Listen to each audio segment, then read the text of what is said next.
My name is Efrem Girmayim. I'm the navigation officer on board National Geographic Resolution. And here we can see the overview of the weather forecast for the way back. If you look at the wind, it looks quite good. So we'll depart in the night. You can see that the green is good and the more pinkish or yellow is worse. And the wind looks quite good, the average wind speed. But then when we go to the gust, what we're interested in, we see that it develops very, very quickly into rougher winds.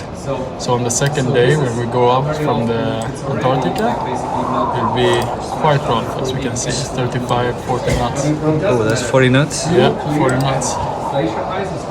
And of course, this is updated every time, but it's quite accurate.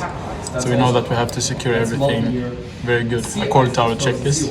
Okay. And, So how big will the waves be based on that wind? the waves will be, It's great for my knee. of course, let's see. The waves will be about 5 to 6 meters. Okay. It's gonna be an interesting crossing. Yeah. Going to be interesting crossing for sure. You have to really know what you're But not too bad. It can be up to I've seen 6-7 meters.